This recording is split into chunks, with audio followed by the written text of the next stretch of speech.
谁？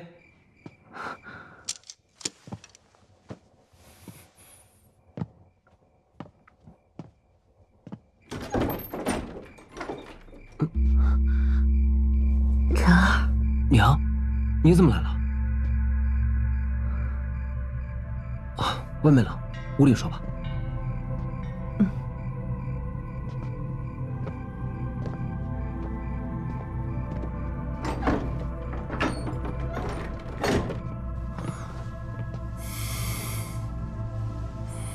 娘，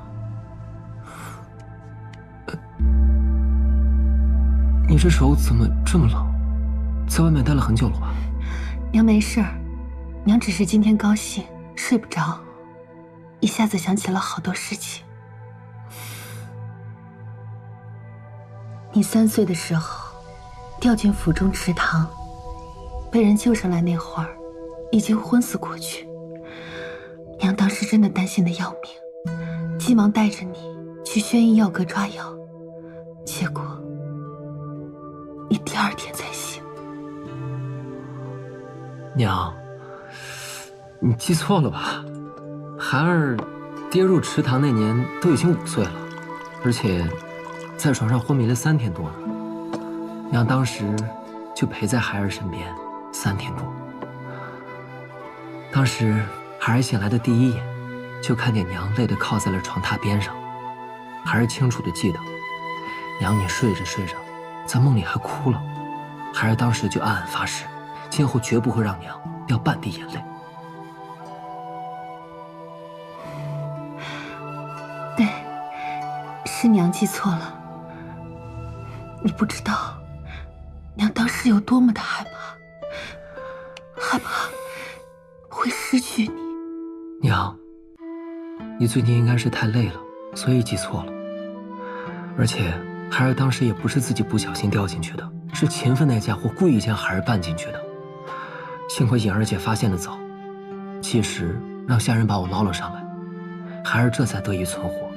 赵父母子俩从小就瞧不起我们，孩儿就一直发誓一定要成为一个强者，发奋修炼，考入天星学院。当时被魏震打伤之后，孩儿好像突然就变聪明了一样，之前看不懂的东西都明白了，而且这血脉也觉醒了。娘听说，有一些人大器晚成，年少时碌碌无为，在经历了某一件事情之后，突然就开窍了，修为突飞猛进，一日千里。晨儿，你或许就是开窍了。孩儿应该就是开窍了，而且孩儿还要变得更强，保护好娘。娘只要你好好的，就心满意足了。不求富贵名利，只求你平安。晨儿，你的修为又提高了。啊，母亲又没有修为，她是怎么看出来我突破的？娘只是感觉出来你的气质有了变化，所以才如此猜测。不过晨儿，娘听说血雾圣地是一个非常神奇的地方，肉身越强，得到的好处就越多。没想到大玄国这次竟然愿意用进入血雾圣地的名额作为奖励，你要好好把握。好，孩儿知道了。不过娘，你怎么对武道了解这么多？娘好歹也是定武王秦霸天的女儿，耳濡目染，自然就知道了。好了，娘不打扰你了，你好好休息。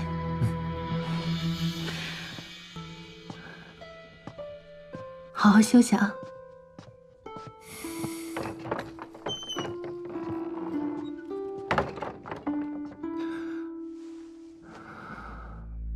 娘方才分明就是故意说错话，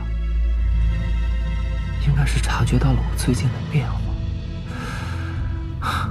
还好我刚才解释的不错。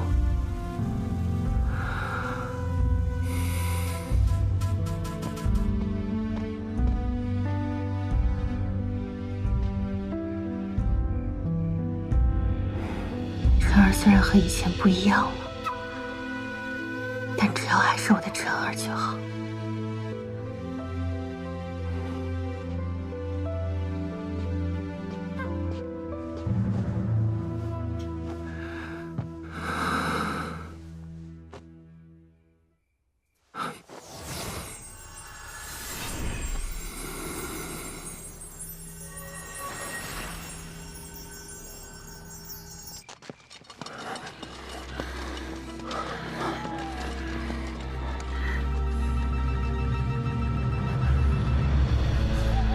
这里应该就是秦月池和秦晨住的地方，真想不到，堂堂定武王的女儿居然住在这里。哼，今天就是他们2个人的死期了。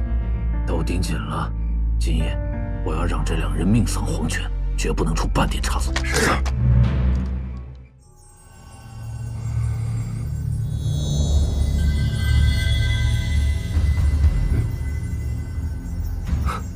这是。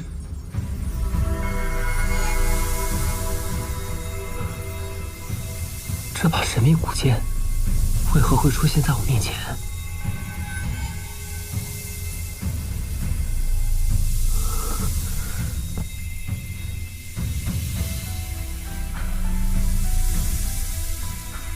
这是……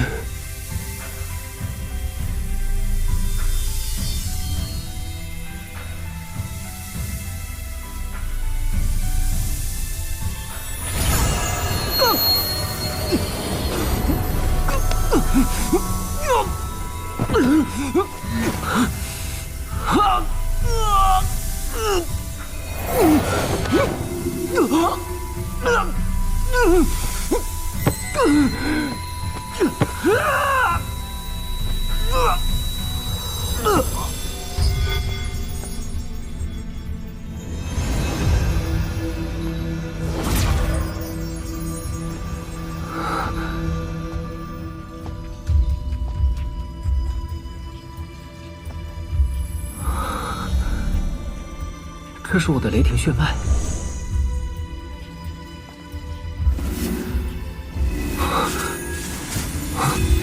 这神秘古剑到底是什么东西？为什么我的血脉在吸收其中的力量？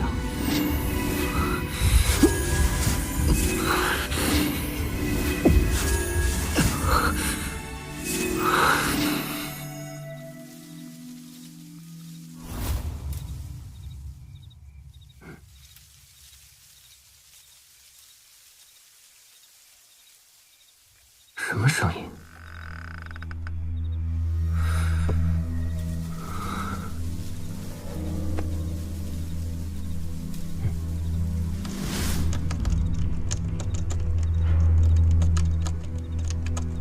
怎么回事啊？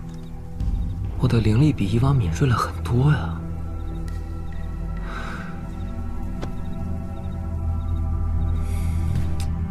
的确。 灵力的修炼非常困难，否则这世上的炼药师、炼器师还有血脉师，也不可能如此牺牲。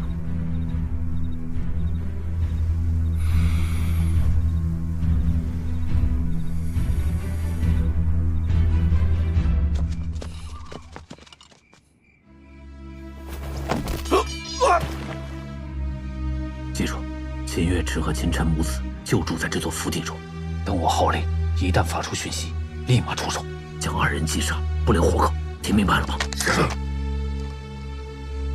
你们俩去后门报仇，你们俩去封锁左翼和右翼。鹦鹉呢？他到井里了。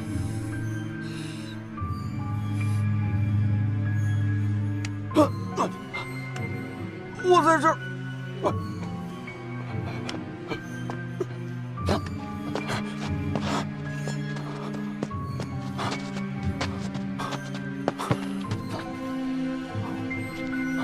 废物！剩下的人跟我走。走。那我呢？我去哪儿？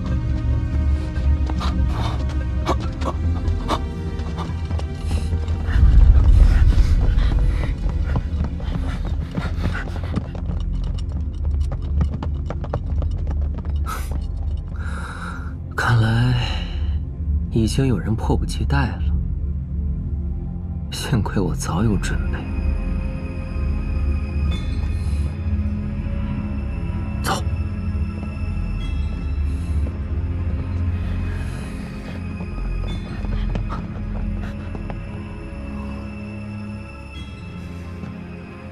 包括秦影在内，一共8个人。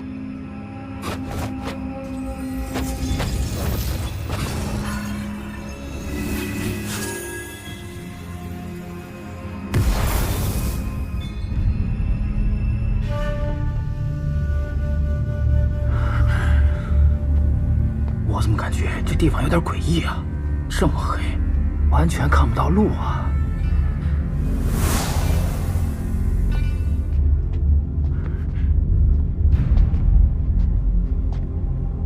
谁？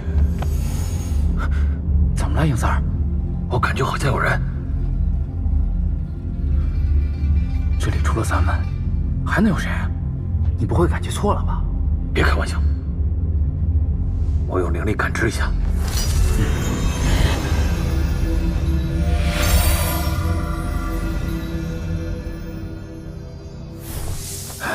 可能是我想多了吧。哼，我知道哪里有人了，肯定是你脑子里在想女人了。哦，三儿，你怎么乱打人呢？闭嘴！不准你这么恶心的叫我。难道真的是我想多了吗？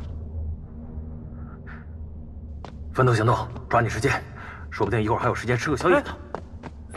又剩我一个，连个鬼影子都没有。不对，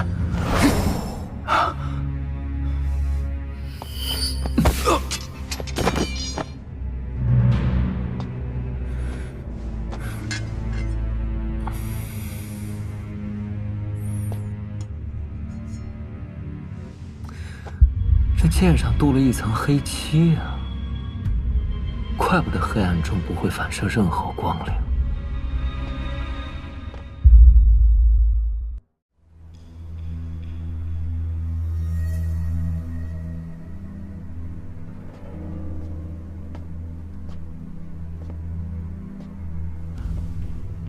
家主，时间不早了，您该歇息了。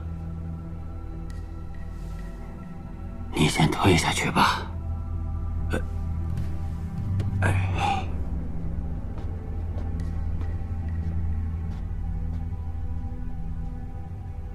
三妹，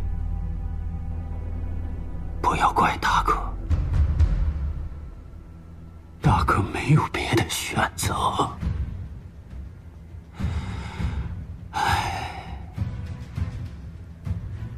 事已至此，已经没有了回头的机会。事态发展之快，即便是我，也是万万没有料到的。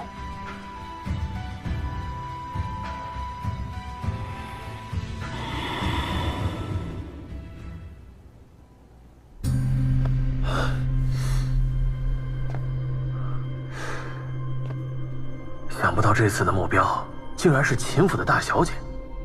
定武王威名赫赫，杀了他的爱女和孙儿。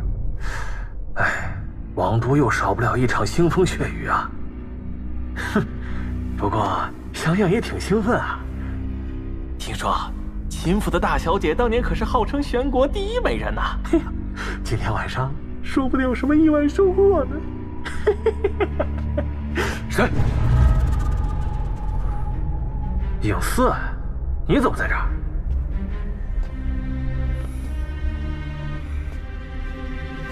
那边，啊？什么情况？不对，你不是影四。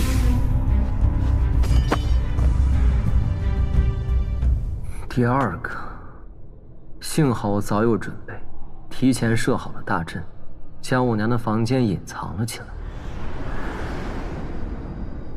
否则，我跟我娘估计都要被你们这帮人给暗算了。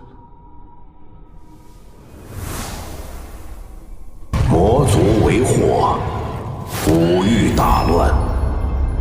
上神秦尘降世，除魔未到，荡清宇内，被尊为武神。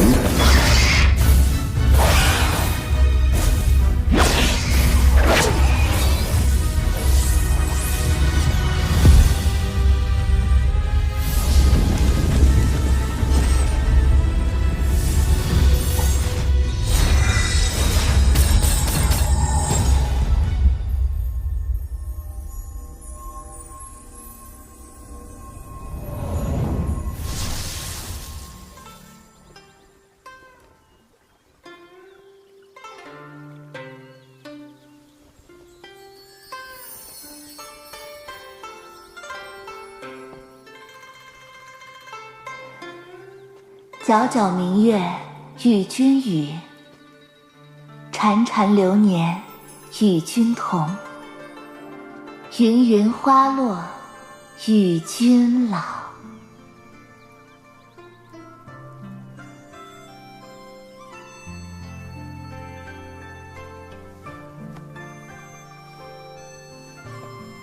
陈哥哥，希儿，你说这天道究竟是什么？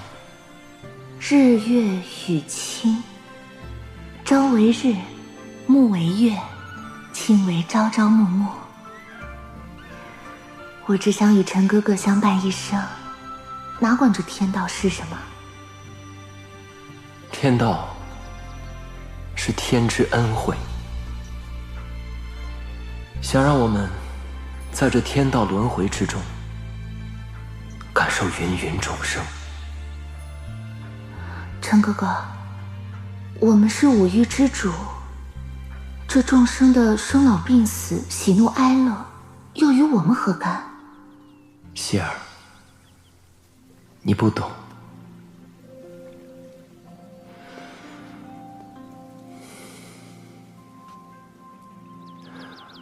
众生皆苦，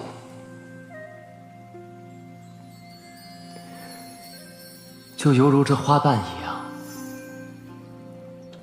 只为了绽放的刹那，便会消散如烟。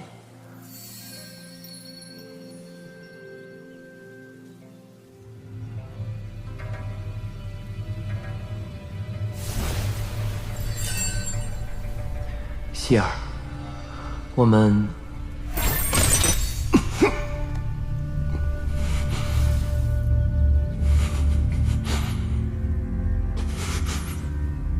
希儿，你陈哥哥，别怪我。为什么？为什么？你难道不知道为什么吗？你根本就不懂我。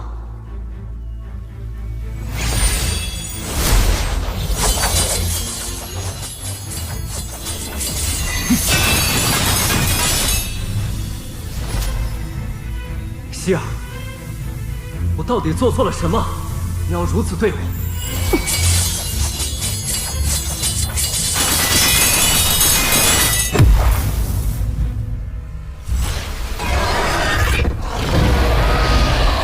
少羽，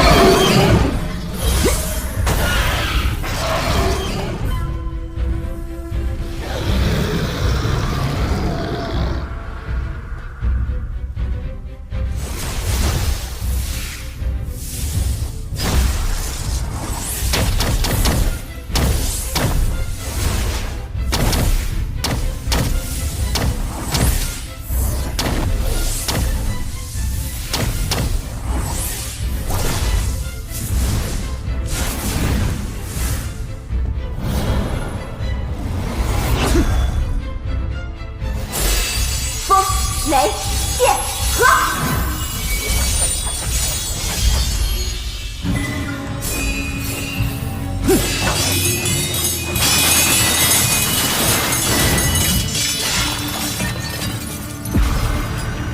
奸臣，看我的星河绝印！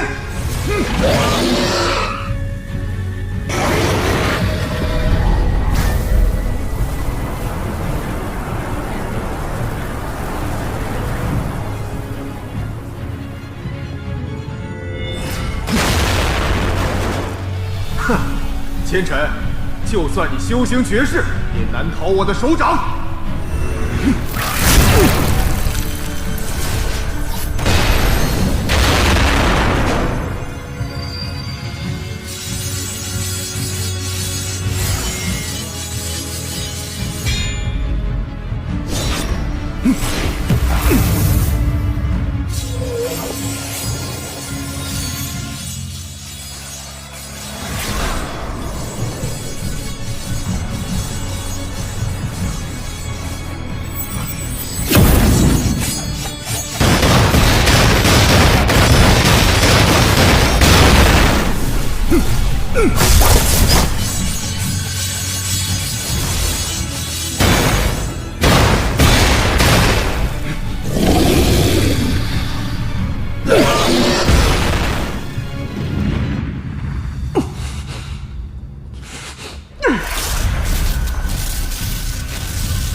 清晨，你中了天绝之毒，一身神通十不存一。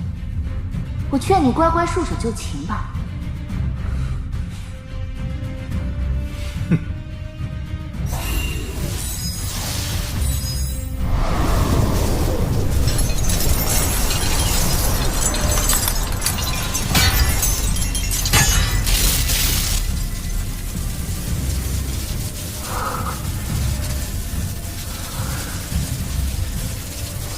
困住我，没那么容易。天魂剑术，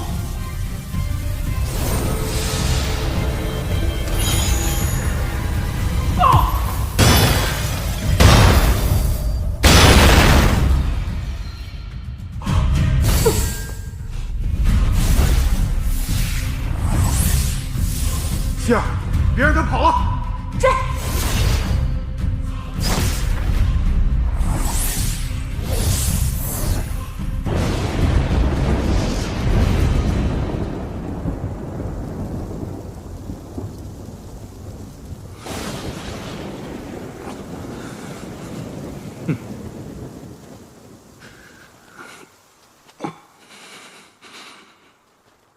前尘，无论你怎么逃，也逃不出我们的手掌心。希儿，少羽，你们为什么这么做？你们一个是我最爱的人，一个是我兄弟。为什么？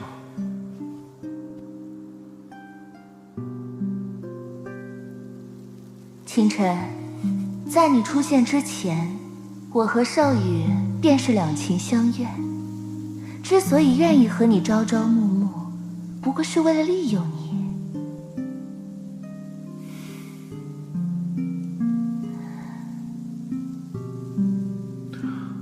本想把你当做一个踏板，没想到你这个家伙还挺有能耐，一路开疆拓土，替我建立了天武帝国。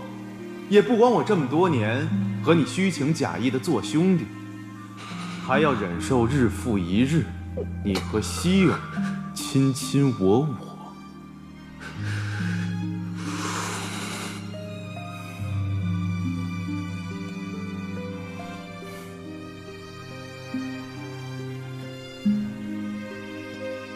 和你相处只会让我感到厌恶。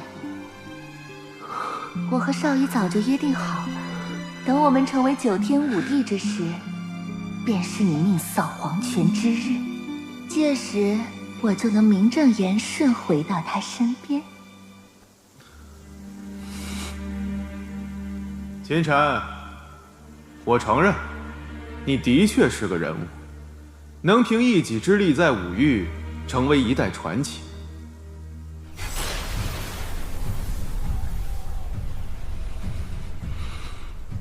很可惜，今日你就要命丧于此，成为我开国的祭品。不过，看在多年兄弟情分上，我可以饶你一命，只要你留下一样东西。你们已经夺走了我的一切，我已经没有什么可以给你们的了。你闭关多日不出，想必一定是在研究从神禁之地带出来的那件神器。只要你留下它，我可以留你一条命。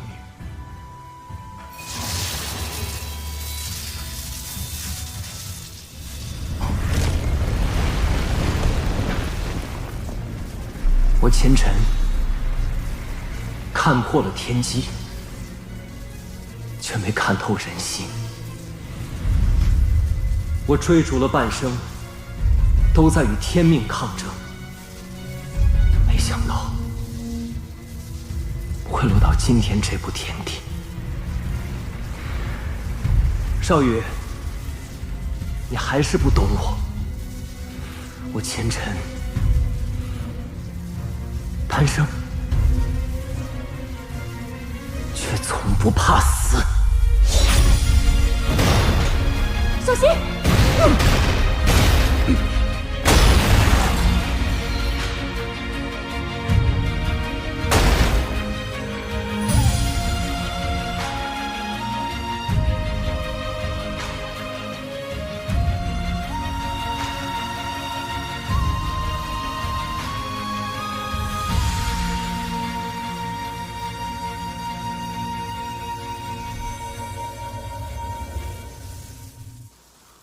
想死没那么容易，你就算死了，我也要斩断你的三魂七魄，让你永世不得超生。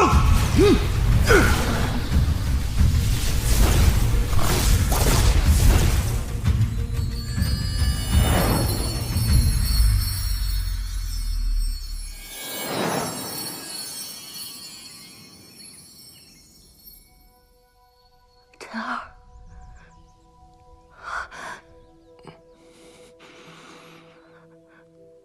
陈儿，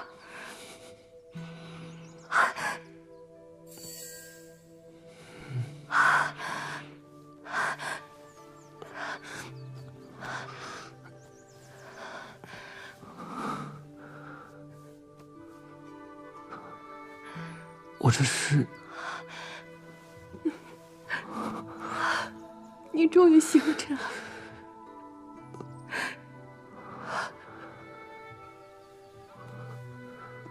我这是在哪儿？娘亲还以为你永远都醒不过来了。娘，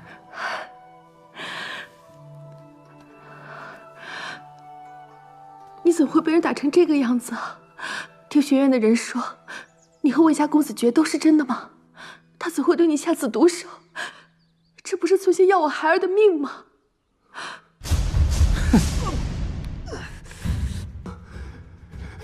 别杀我！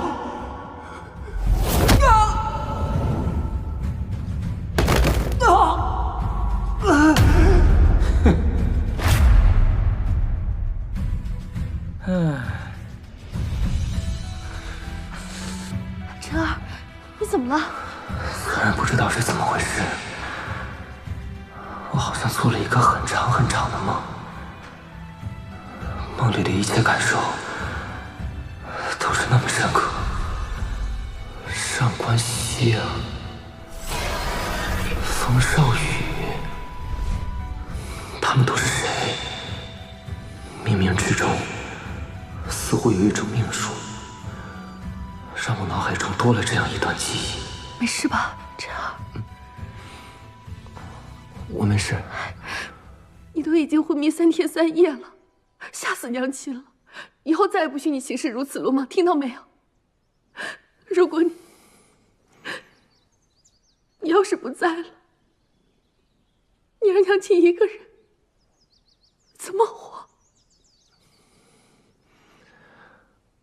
孩儿知道了。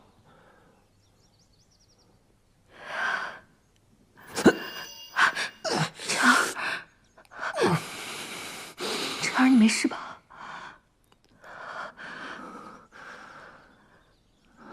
没事儿。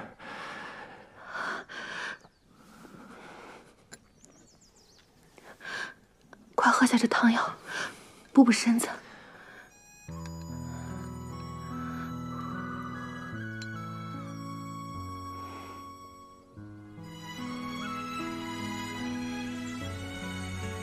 娘亲年轻的时候，号称大选第一美人，是王都无数王侯公子爱慕的对象。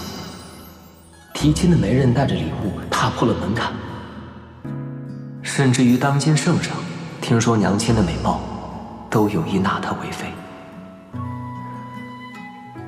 可就在这个时候，娘却突然离家出走，消失在众人的视线里。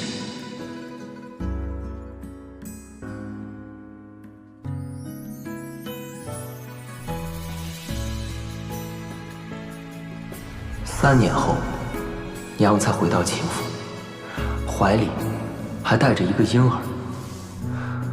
未嫁生子，这在整个天武大陆都是极为忌讳羞耻之事，属于不守妇德。若不是我的外祖父力排众议，以秦家的血脉名义收留了我们母子俩，恐怕我跟娘亲早就被逐出秦府，流浪街头了。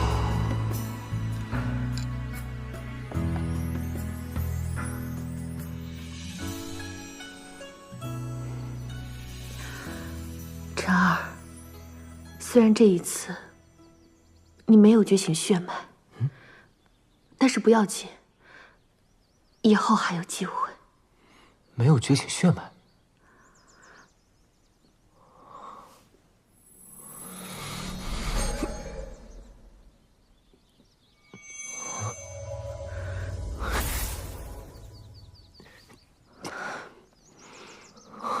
哪怕你成为不了一名强者，也没有关系。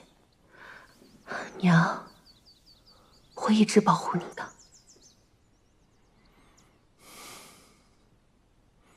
娘，你放心，孩儿不会被这点挫折击垮的。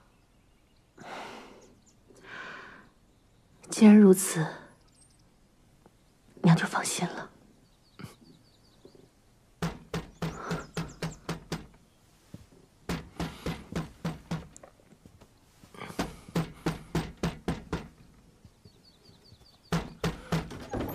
大小姐，开个门还这么慢吞吞的。胭脂，晨儿刚醒，身体还很虚弱，你不要惊到她。哎呦，原来陈少爷醒了，那可真是恭喜了。你来干什么？陈少爷就别自作多情了，我可不是来找你的。大小姐，你和我们夫人的约定应该没有忘记吧？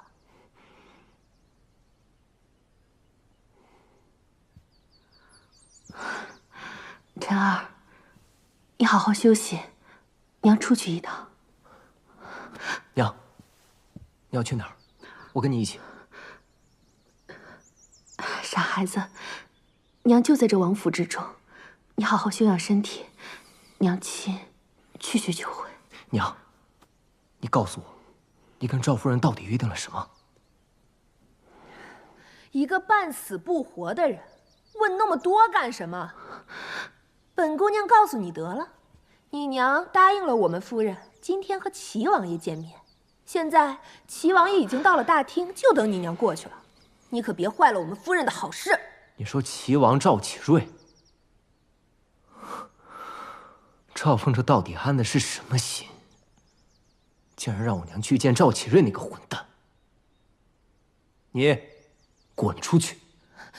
你是什么？大小姐，看你教的好儿子，你和齐王爷的事情，当初可是你亲口答应的，想反悔不成？不可能！赵启瑞那个狗东西，之前来找过我娘多少次，都被我娘一口回绝了。我娘怎么可能答应他？这你得问你娘亲了。晨儿，你伤病初醒，当心伤了身子。娘，只是去见他一面，不会如何的。娘，你现在去见他，岂不是往火坑里跳？陈少爷还有脸问？当初你与人私斗，昏迷不醒，眼看就要活不成了。你母亲恬不知耻的在我们夫人门外跪了一夜，求她赐下回神丹。要不是我们夫人……你住嘴！赵夫人当初可是答应过我，不会将这件事情说出去。母亲为了救我，却受了这般屈辱。大小姐，别说了，我跟你走。娘，我们哪儿都不去。从今天起，孩儿不会再让您受半点委屈。至于你，现在就给我滚出去！叫你一声陈少爷，还真当自己是个少爷了？放肆！别忘了你的身份，你只是秦府一个丫鬟。哎呦，大小姐还跟我显摆起来。夫人早就料到你会出尔反尔。来人呐，将大小姐带到客厅去，别让夫人和贵客久等了。大小姐，得罪了。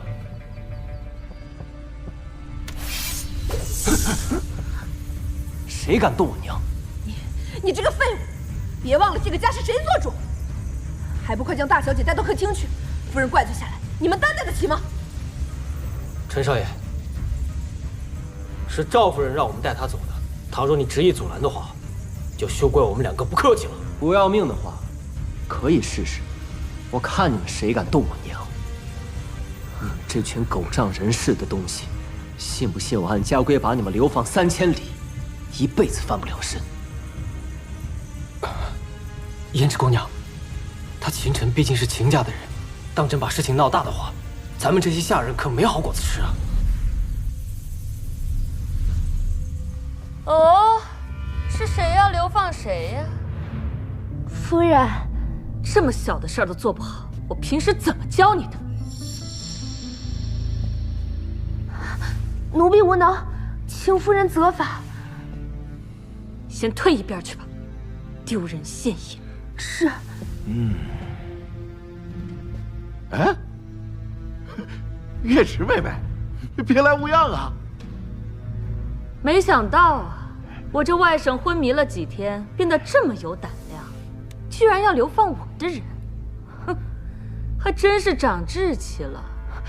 赵夫人，晨儿她还年少，只是一时冲动，口无遮拦，还请夫人不要同她计较。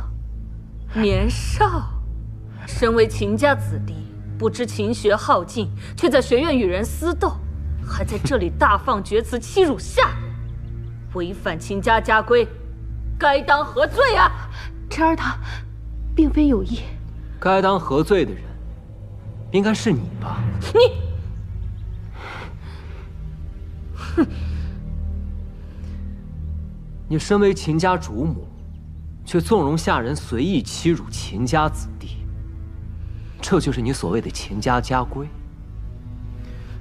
你和王都声名狼藉、为人不耻的淫徒来往，这就是你所谓的妇德。哎，这我今日是特意来看月池妹妹的，你怎么连本王爷给骂了？你胡说什么呢？齐王爷乃我家王兄。说的没错，这个赵夫人祖上与王氏也有些渊源，称我一声王兄也不算僭越呀。我可没说你就是那个淫徒吧？既然你已经说出来了，那我就直说了吧。即使身为兄妹，私下幽会，也的确有违伦常之举啊。赵夫人，你身为皇上御封的诰命夫人，本应该成为天下妇人的表率，行为端庄。此事若传出去，秦家还如何在大玄国立足啊？你简直胡言乱语！来人，给我拿下他！谁敢动我晨儿？大小姐，抱歉了。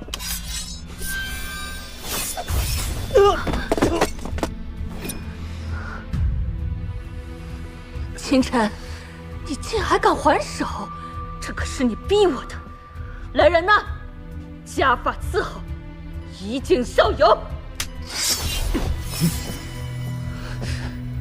大胆，还不快把剑放下！放下！晨儿不要！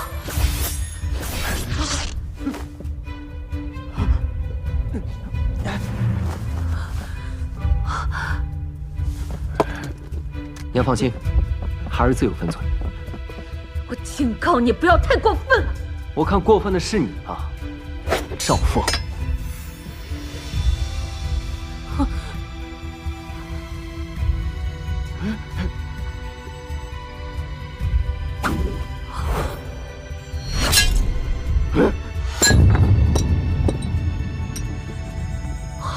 这，以后谁再敢打我娘的主意，下场就如同此晚。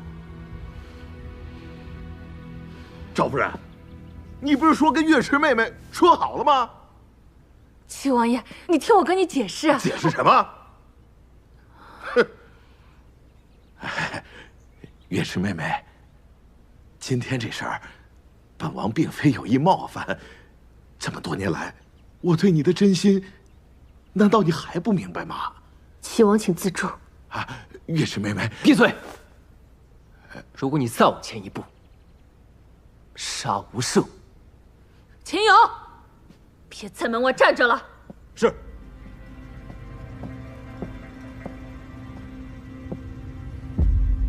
把他给我就地正法。陈少爷，你还是束手就擒，乖乖听从夫人的发落吧。想让我束手就擒，那就看你有没有这个本事了。既然如此，恕老奴僭越了。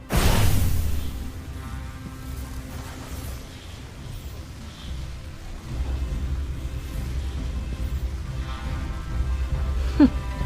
都给我住手！侯爷，侯爷，侯爷，你来的正好。今天这小畜生简直反了天了，不仅打伤了护卫，还弄伤了齐王爷。够了！你还嫌闹得不够吗？这可不是我要闹，是这个小混蛋。他是你外甥，他要是混蛋，我们秦家是什么？你身为秦家主母的仪容呢？秦王爷，我秦家管教不严，让你见笑了。你还有脸说？你看看，我现在成什么样子了？你秦家子弟，都敢对本王动手了！哼！月池妹妹，让你受惊了，你没事吧？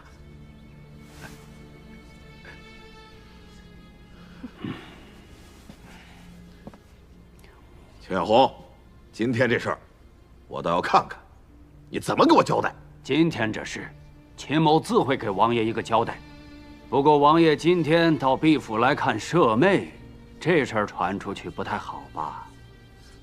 秦某府中还有要事要处理，就不留王爷了。秦远红，你好大的威风啊你！今天这事儿，咱们没完！哼！不送。王爷，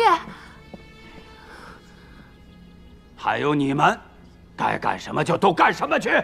是。是。我走。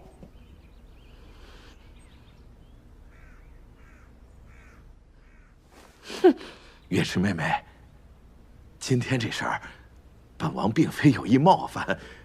这么多年来，我对你的真心，难道你还不明白吗？齐王，请自重。啊，月池妹妹，闭嘴！如果你再往前一步，杀无赦！秦勇，别在门外站着了。是。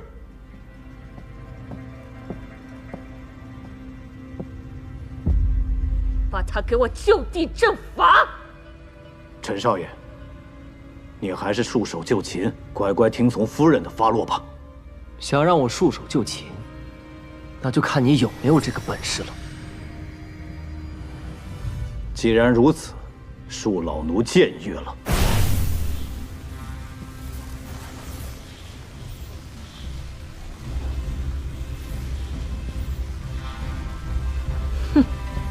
都给我住手！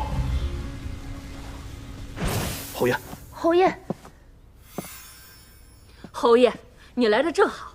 今天这小畜生简直反了天了，不仅打伤了护卫，还弄伤了齐王爷。够了，你还嫌闹得不够吗？这可不是我要闹，是这个小混蛋。他是你外甥，他要是混蛋，我们秦家是什么？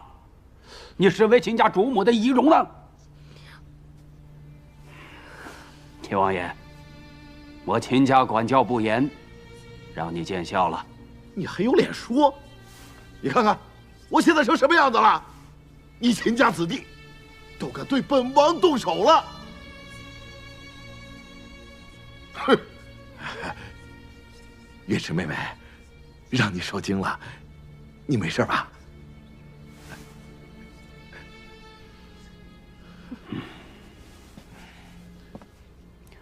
秦远红，今天这事儿，我倒要看看，你怎么给我交代。今天这事，秦某自会给王爷一个交代。不过王爷今天到毕府来看舍妹，这事儿传出去不太好吧？秦某府中还有要事要处理，就不留王爷了。秦远红，你好大的威风啊你！今天这事儿，咱们没完！哼！不送。王爷，还有你们，该干什么就都干什么去。是。是。走。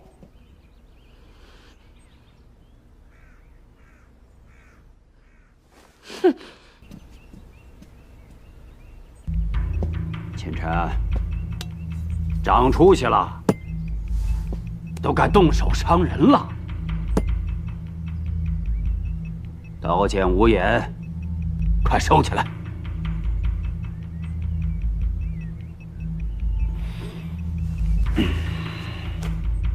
三妹，还在怪大哥吗？侯爷，月池不敢。当初你背着家里出去，又未婚生子，给秦家带来多大的影响？我身为家主，也是出于无奈才……月池不怪侯爷，一切都是月池自作自受。唉，过去的事不提也罢。今天的事，我可以暂时不追究。半个月后便是天星学院大考，你必须在大考前完成血脉觉醒。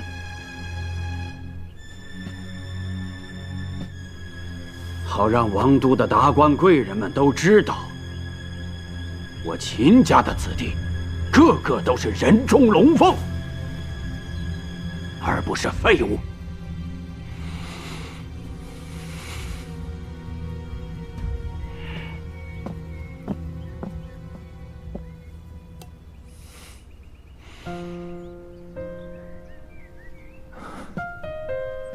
娘，娘，没事吧？娘没事。娘，你饿了吧？娘给你做点吃的。好。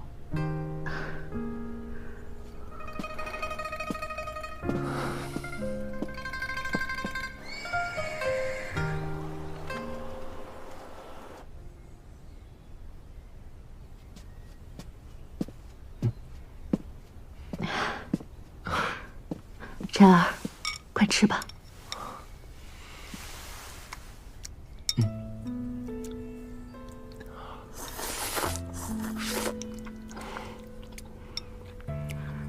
慢点。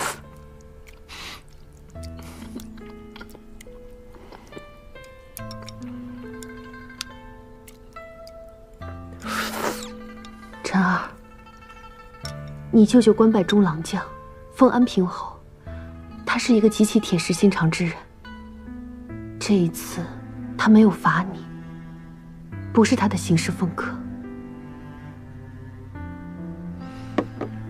娘是想说，他今天表面上放了孩儿，但其实是等孩儿通不过学院大考，到时候更有理由一并处置孩儿。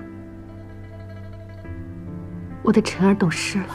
娘，你放心，孩儿一定会觉醒血脉，然后通过学院大考的。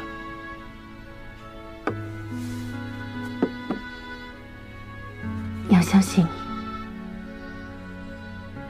你。以晨儿的年纪，血脉觉醒已无可能。但是，身为母亲，能做的只有相信他。晨儿，哪怕我们不在秦家，我也会。娘，就算你现在就要离开秦家，孩儿也有能力养活你，一定不会再让你受到半分委屈。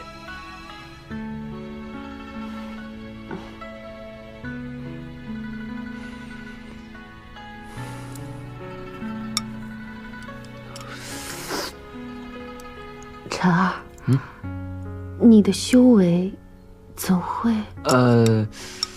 孩儿在睡梦中修为好像有了些提升。睡梦？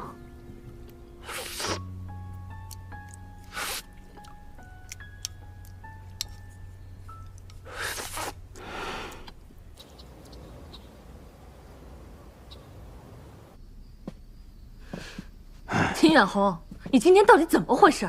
竟然帮着那个小畜生，还在那么多人的面前扫了齐王爷的脸面。你说说，你到底是个什么意思？你问我，我还没问你呢。你一天到晚在府中干了什么事？我还不是想让秦月池尽早离开秦家，省得那个小畜生以后霸占我秦家的家产。倒是你，竟然放过那个小畜生！哼，我就知道你们秦家没一个好东西。你胡说八道什么？我怎么胡说八道了？秦月池做出这等人神共愤的事儿来，你父亲非但没赶他走，还将他娘俩留了下来。现在那小子也姓秦，将来定会威胁到凤儿的地位和家产。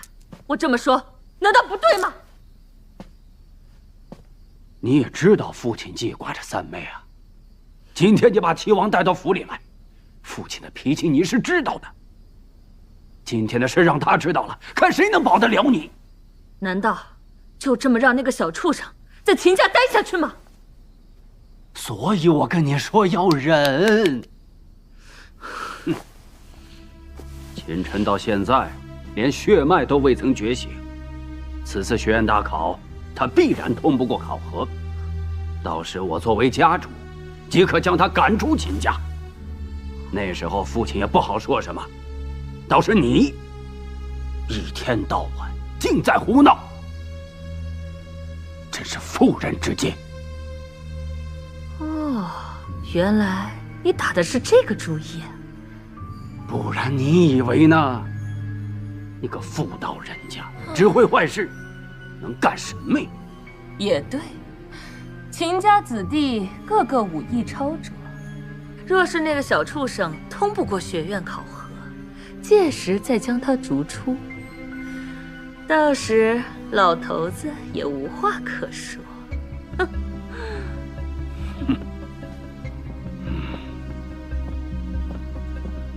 秦晨，我看你还能蹦跶多久？哼！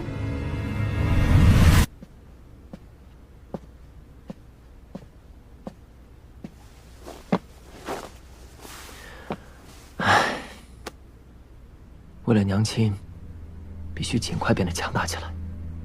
第一步，觉醒血脉。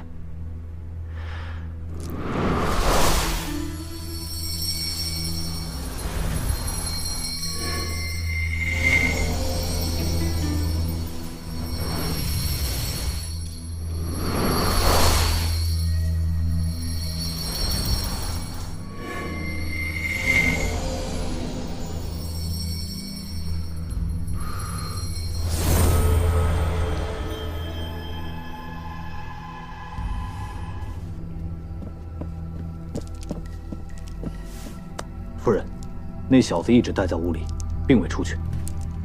属下要不要继续派人盯着？不必了，短短半个月时间，他又能掀起多大风浪？这一次，那小子铁定会被逐出秦府。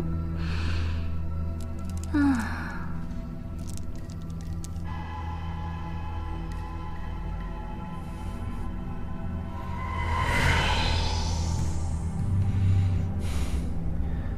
无法觉醒血脉，原因无非有二：一是这体内的气脉太过稀薄；二是这副身体出了什么问题。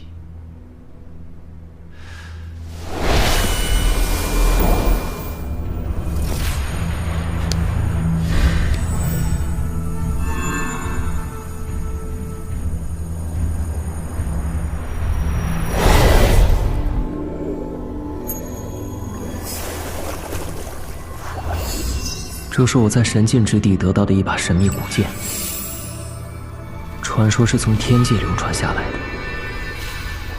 你整日闭关不出，一定是在研究从神境之地带回来的神器吧？只要你留下它，我可以留你一条命。风少羽和上官希儿想要得到的，便是此物。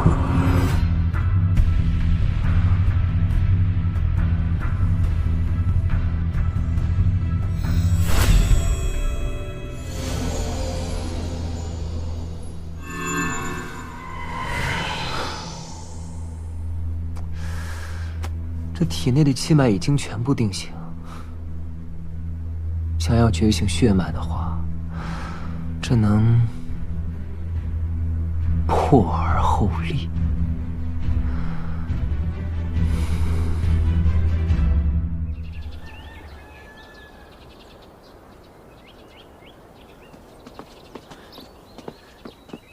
陈儿，娘，我出去一下，去就回。注意安全。哦。可不要再惹是生非啊！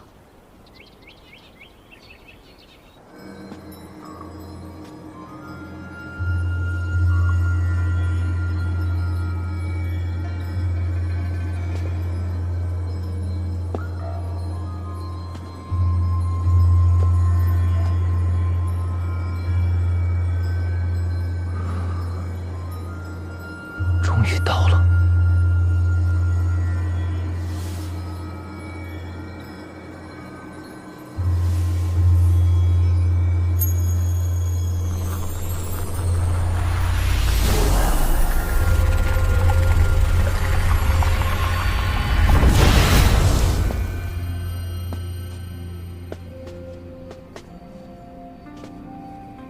炼制天脉神针的材料十分珍惜，就是不知道这气殿里有没有。寻常人来到气殿，必定战战兢兢。此人年纪轻轻，气势不凡，想必定不是寻常人家的公子。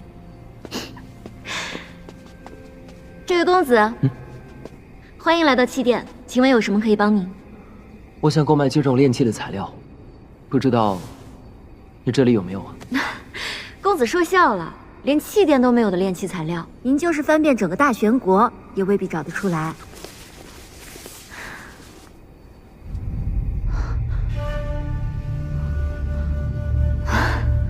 公子，您这怕不会是写错了？我在气殿待了4、5年，这上面大部分的材料，我可从来没见过。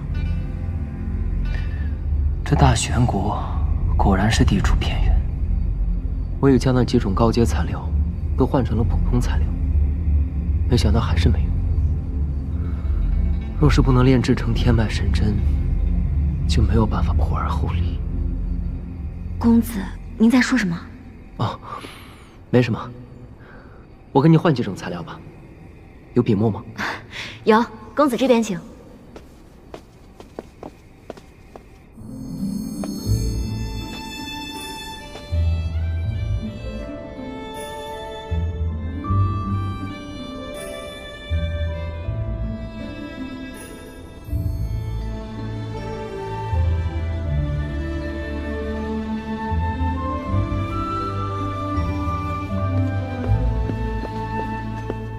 灵山郡主，郡主，郡主，灵山见过勤奋公子。郡主啊，你此次前来祭奠，所为何事啊？家父让我来拜见梁羽大师。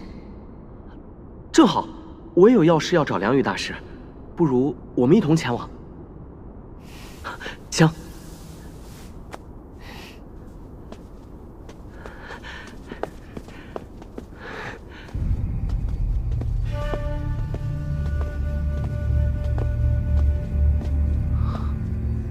哎呦，这不是秦晨弟弟吗？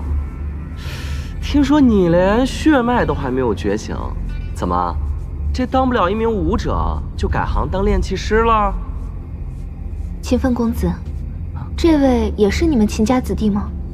灵山郡主啊，这位就是我姑姑的儿子，也是我秦家那一位私生子。原来是他。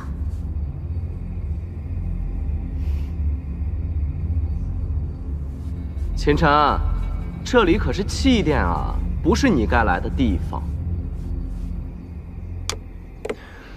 这几种材料你有吗？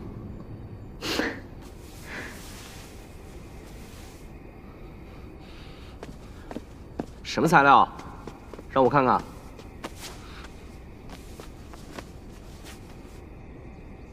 黑曜冥石，这东西价值1000金，你也买得起啊？还有这些都是些什么乱七八糟的？你也知道黑曜冥石啊？我为什么不能知道？今天就让你开开眼。这是我父亲花了38000枚银币，从通天阁拍卖行买下来的，想找梁羽大师为我炼制一把宝兵，睁大你的眼睛，好好看看。你，秦晨，你连血脉都没有觉醒，出来肆意招摇，简直丢我们秦家的脸！你现在这语气，还真是越来越像你母亲了。你居然敢这么跟我说话！勤奋公子，请住手。两位公子，这里是祭奠，严禁私斗，否则不管什么缘由，都会严厉处罚。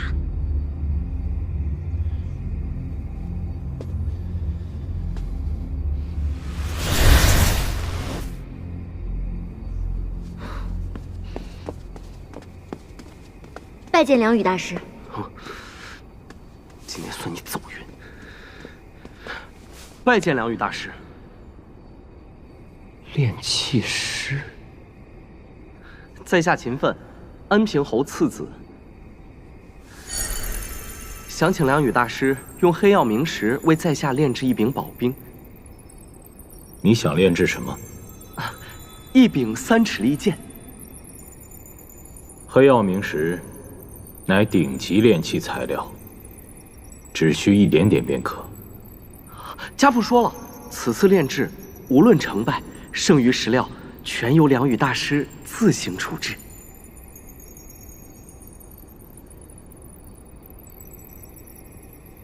好，我答应了。多谢梁羽大师。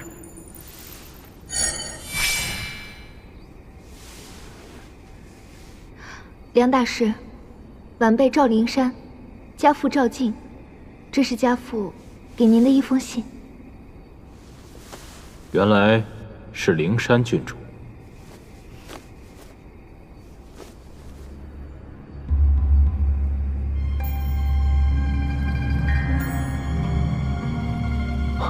这难道是？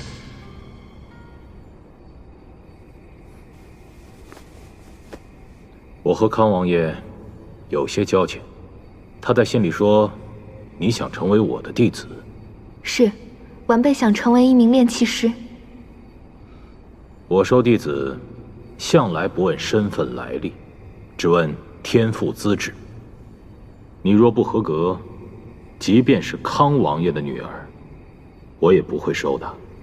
晚辈知晓。那好，你跟我来吧。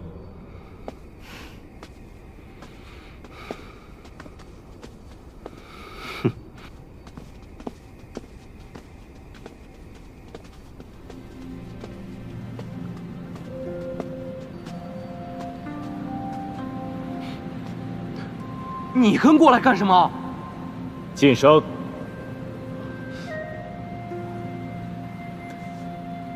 你习武已久，武道天资方面已经足够了，只要过了灵力测试这一关，我便答应收你为徒。现在，将你的灵力输入到这根石柱中。是。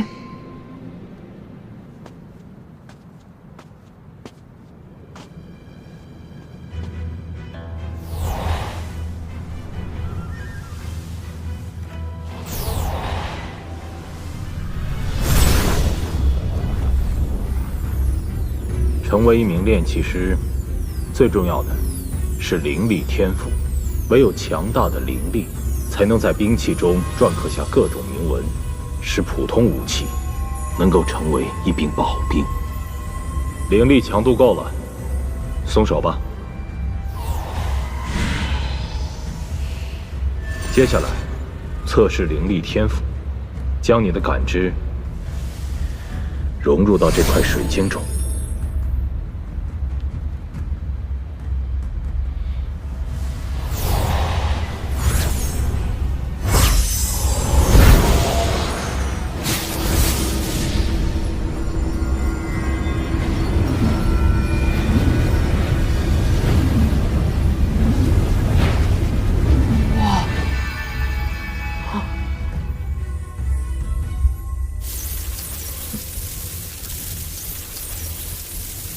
还算不错。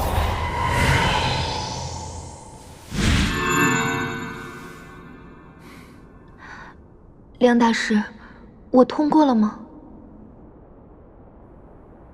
从今天起，你便是我梁宇的第9名弟子。弟子拜见师父。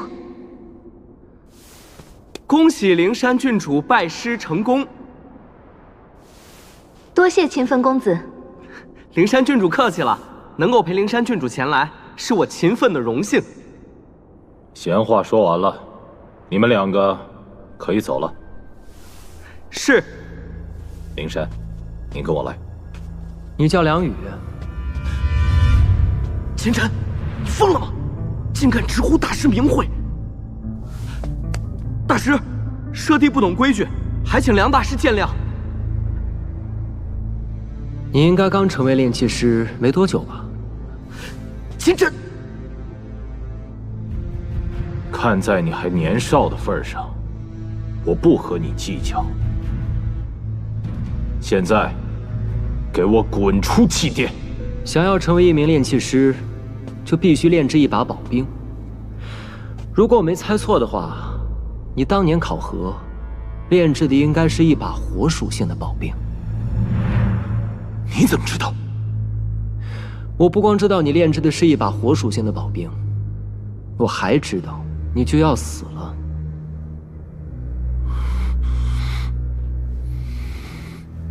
秦晨，你再胡说八道，小心回去我禀告父亲，将你和你娘逐出我们秦府。梁大师，还请不要动怒，我们现在就走。现在想走，晚了。梁宇，只有我能解你的毒。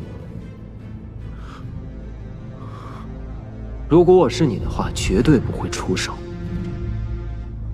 你从何处知道我中毒的事？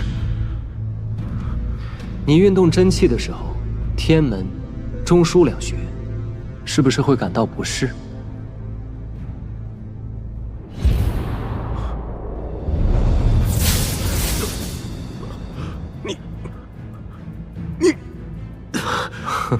真是可惜呀！好好的一个炼器天才，如今就要经脉尽废，变成一个死人了。你究竟是谁？师父，你没事吧？你们都给我退下！听到了吗？都给我退下！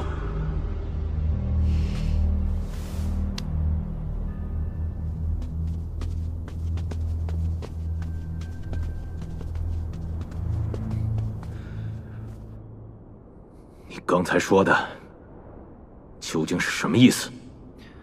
你在考核时炼制的宝冰，主材料是赤岩石。为了中和赤岩石的灼热性，增强其延展性，在炼制过程当中，你增加了绿魅石。我说的对吗？绿魅石是制作魅毒的主要材料，最经不起炎性物质的催发。你为了通过考核，居然用了这等手段，如此投机取巧。如何配得上你炼器大师之名了？哼，我不知道你在说什么，一派胡言。魅毒并不致命，所以你当然无所谓。但是你为了解毒，服用了大量的解毒丹。解毒丹的主材料可是寒属性的空灵花，它非但没法帮你解掉魅毒，而且会让你的魅毒在体内巩固下来。你不会不知道吧？哦，我忘了，你只是一名炼器师，又不是一名炼丹师。竟然被这小子说中了。为了驱除魅毒，我花大价钱购买了一枚特级解毒丹，谁知道服用之后，魅毒非但没有好转，反而浑身经脉都疼痛起来。不过你既然不肯配合，我又何必多管闲事？你还有半个多月的时间，准备好后事吧。且慢。这位逍遥，你真有解毒之法？你不是说我危言耸听吗？在下有眼不识泰山，还请阁下见谅。如果信我的话，我可以帮你。带路吧。去哪儿？你应该有自己的炼器室吧？我想炼制一样东西。这边请。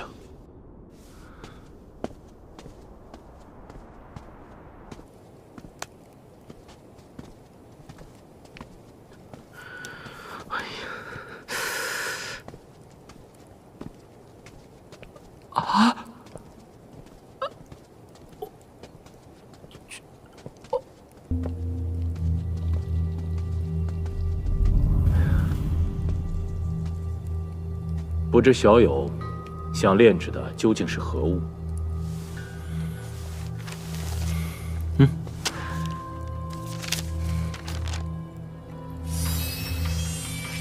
小友是从何处获得这张图纸的？这你就不用管了，只管帮我炼制即可。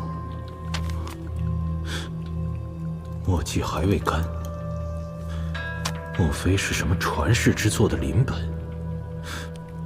不，即便是临本，光是这娴熟的笔法，也一定是出自大师之手。这精细程度令人惊叹，毫无瑕疵可言。你还要看多久啊？这神针的精妙程度远超想象，至少要炼器宗师才能炼制，我恐怕无能为力。这些你都不用担心，我会指导你炼制。你？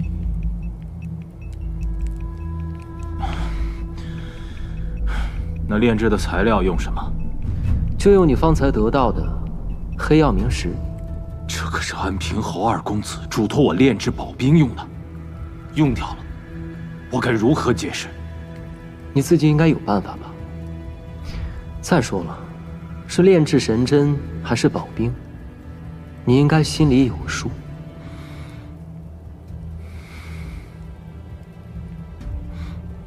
我要如何才能相信你？宜沉不宜急。运气的时候避开鸠尾穴，不出多时，经脉的疼痛会全部消除。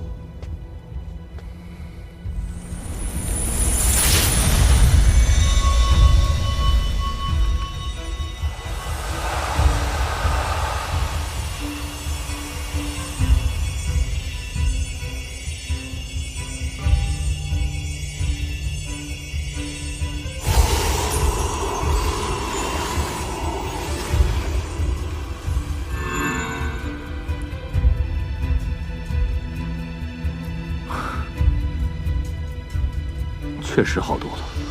此法呢，只会帮你暂时得到缓解。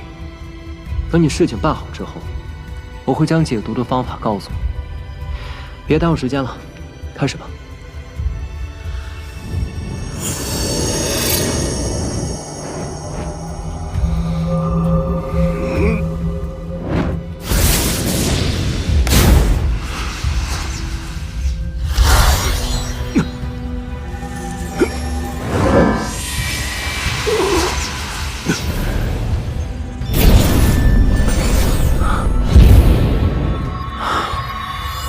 实在是太慢了。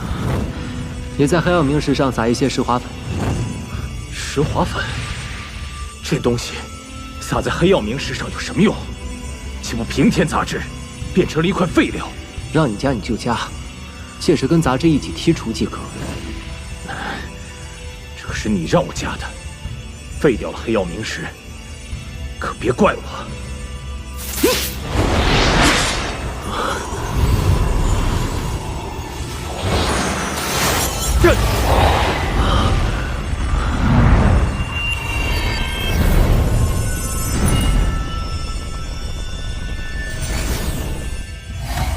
愣着干什么？剔除杂质。啊！